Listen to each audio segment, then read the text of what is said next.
Have you ever felt like the version of you that everyone admires isn't actually you? Like, somehow, somewhere along the way, you didn't become better, you just became better at performing.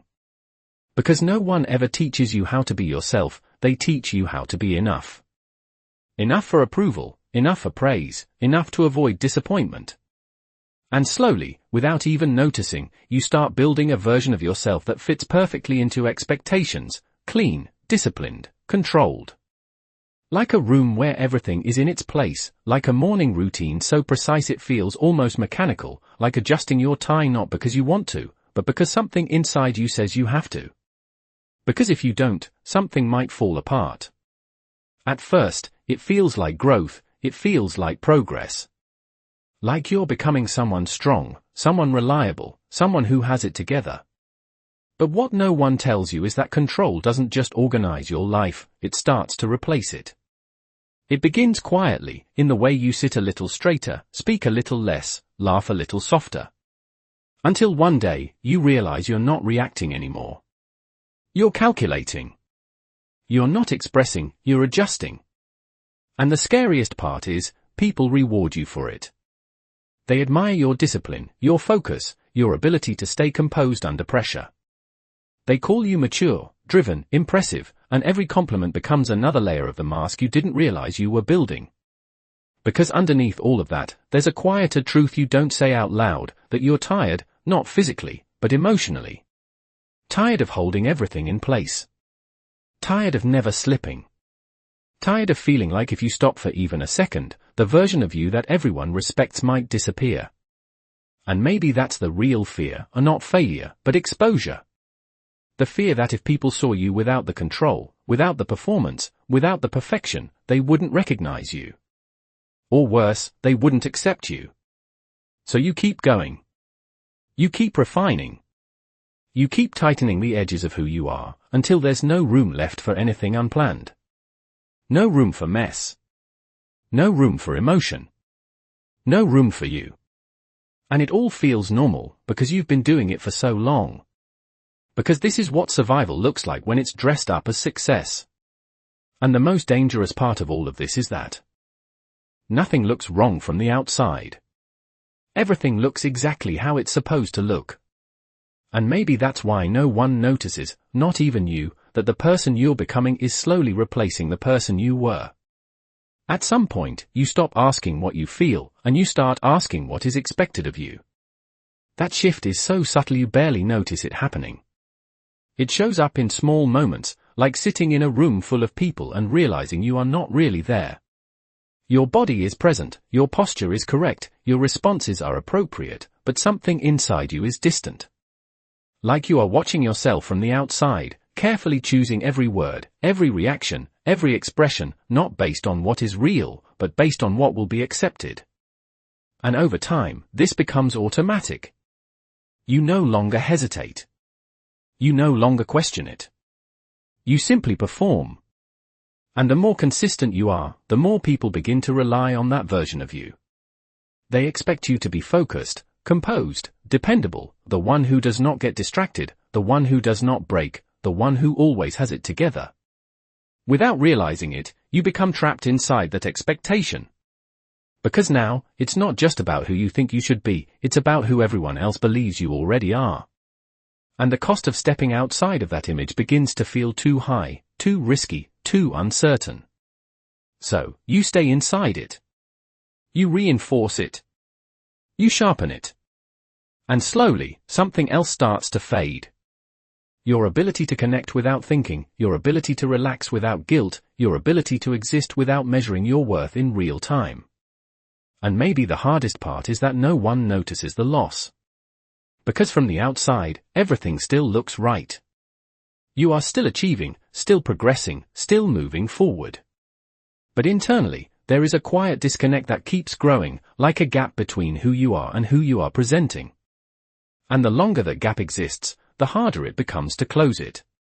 Because now, you are not just performing for others, you are performing for yourself, convincing yourself that this is who you are, that this is what you chose, that this is what you wanted. And yet, there are moments, brief, almost invisible moments, where something feels off. Like a pause in your thoughts, like a hesitation in your actions, like a question that never fully forms. And you push it away, because you have learned that clarity is safer than confusion, that control is safer than vulnerability, that staying consistent is safer than exploring what might be underneath. And so, you keep going. You keep refining. You keep narrowing your focus until everything unnecessary disappears, including the parts of you that once felt spontaneous, imperfect, alive. And what remains is something highly functional, highly efficient, but also strangely distant. Like a version of you that works perfectly in the world, but no longer feels connected to it. The conflict does not begin when everything falls apart, it begins much earlier, in the quiet space between what you need and what you allow yourself to feel. Because deep down, there is still a part of you that wants something simple, something human, to be seen without effort, to be understood without explanation, to exist without constantly proving your worth. But that part has been pushed so far down that it no longer speaks loudly, it whispers. And those whispers are easy to ignore when everything around you rewards control. And so, you live in a constant negotiation with yourself. One side of you craving connection, authenticity, relief, and the other side tightening its grip, reminding you that letting go is dangerous, that vulnerability is unpredictable, that once you stop performing, you might lose everything you have built. And this creates a tension that never fully surfaces but never disappears either. It lives in the way you hesitate before speaking honestly, in the way you pull back when a moment becomes too real, in the way you choose silence over risk. And over time, this internal conflict becomes exhausting, not because it is loud, but because it is constant. Like a background noise you can never fully turn off. And the hardest part is that both sides feel true.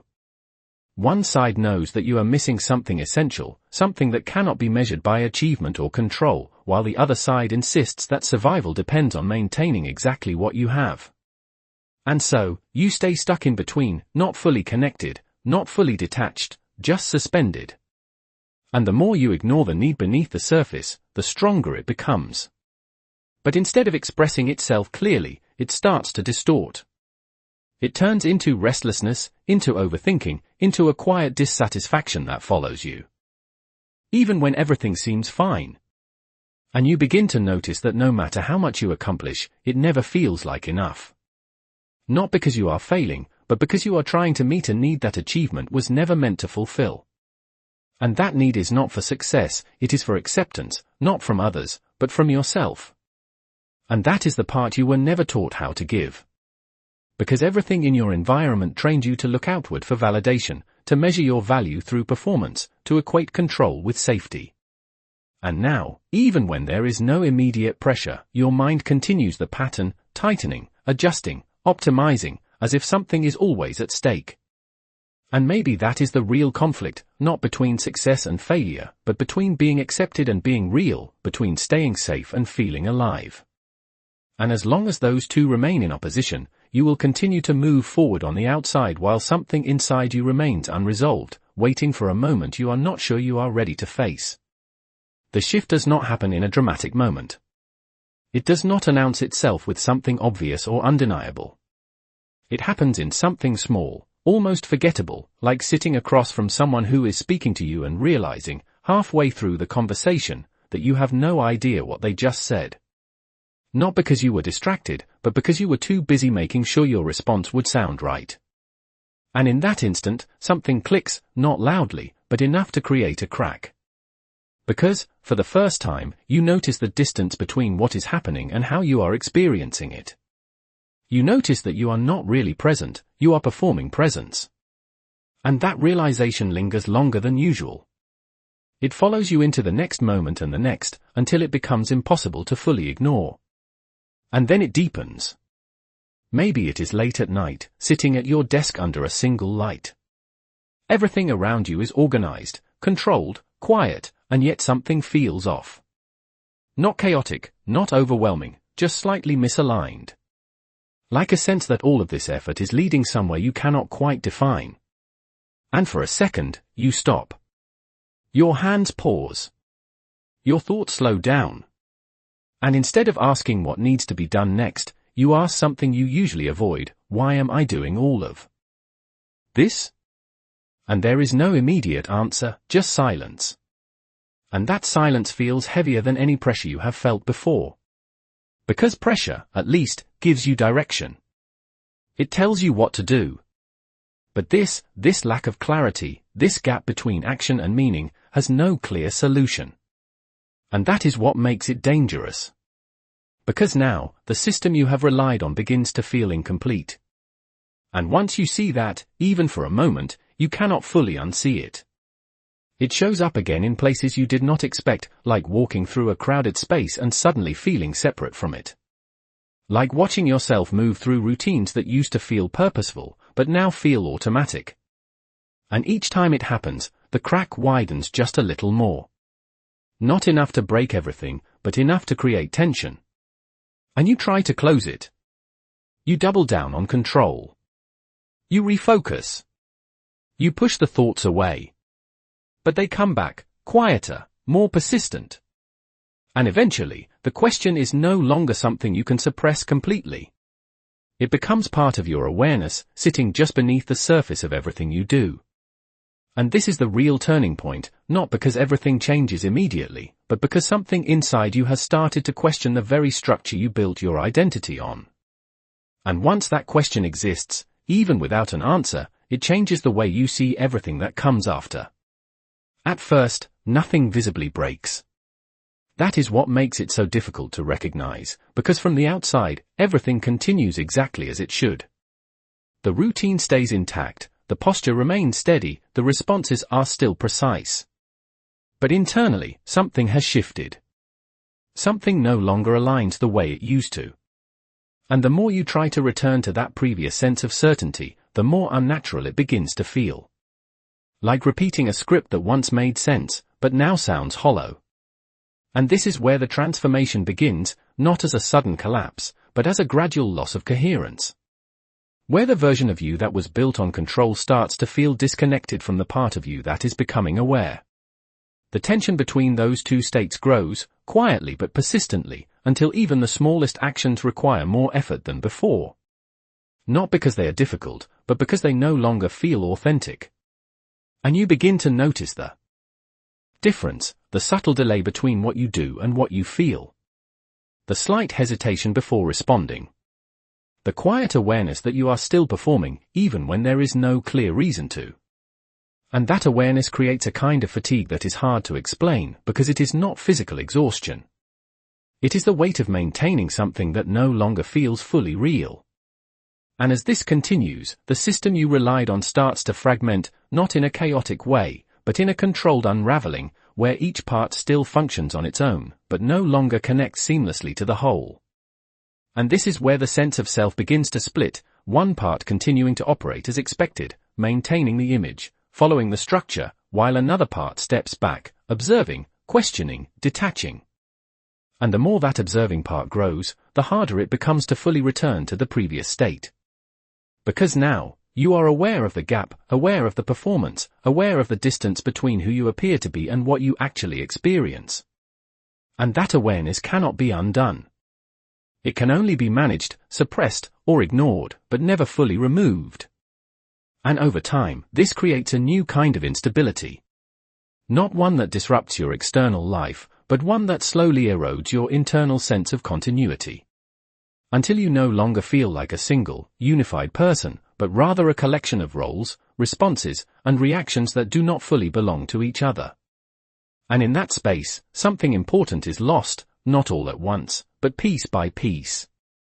The spontaneity, the emotional clarity, the sense of being present without effort, replaced instead by a controlled, efficient version of yourself that continues to function, continues to perform, but no longer feels entirely connected to the experience of living.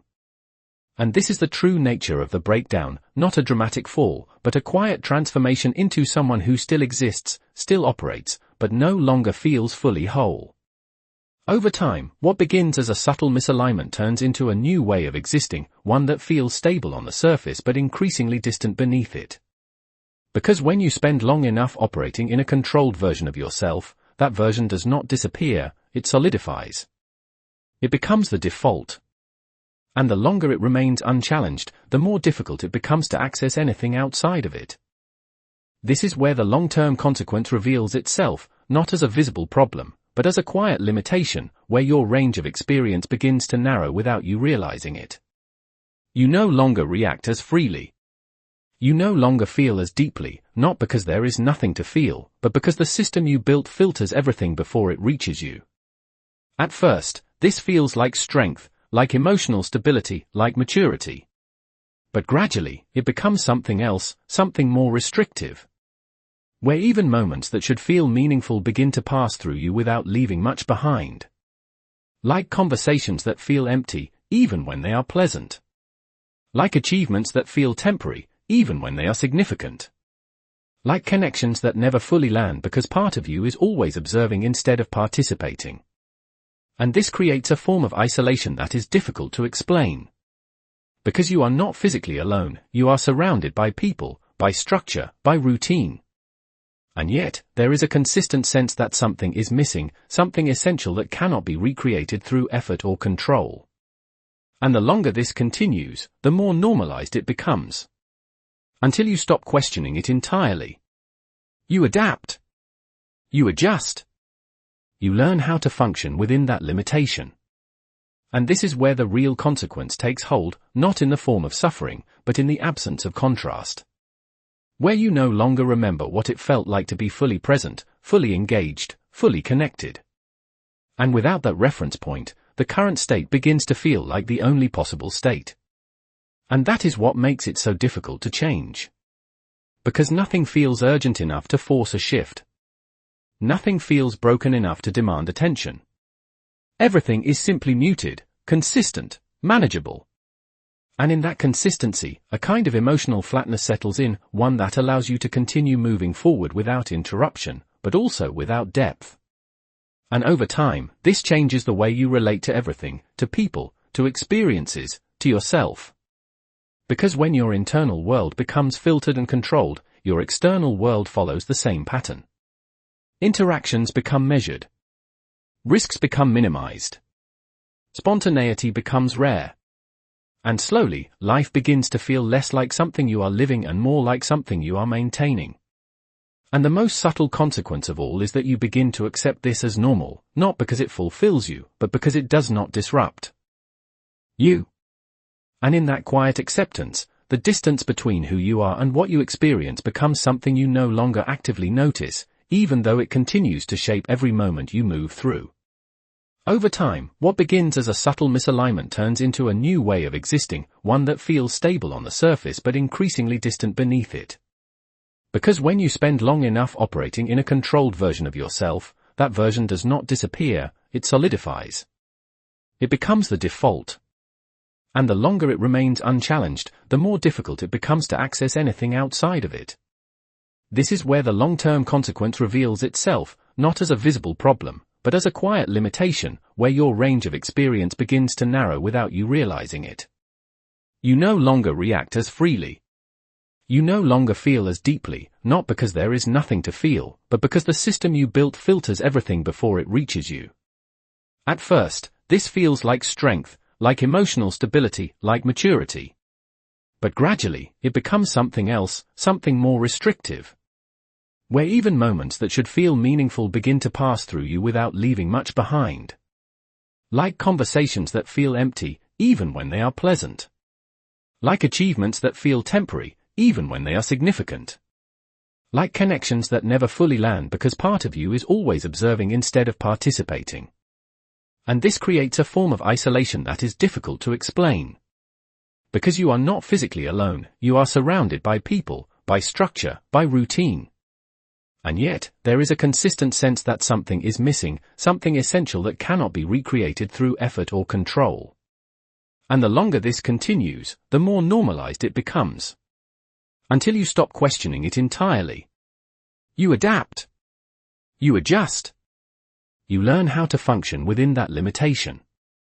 And this is where the real consequence takes hold, not in the form of suffering, but in the absence of contrast.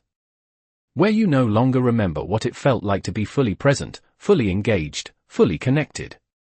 And without that reference point, the current state begins to feel like the only possible state. And that is what makes it so difficult to change. Because nothing feels urgent enough to force a shift. Nothing feels broken enough to demand attention.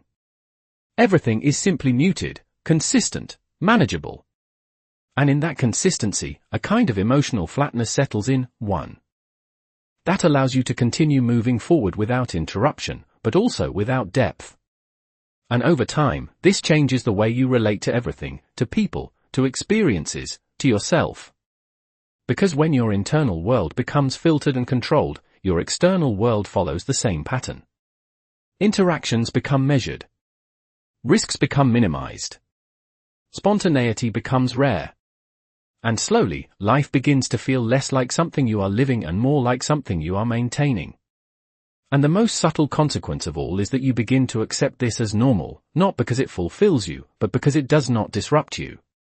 And in that quiet acceptance, the distance between who you are and what you experience becomes something you no longer actively notice, even though it continues to shape every moment you move through.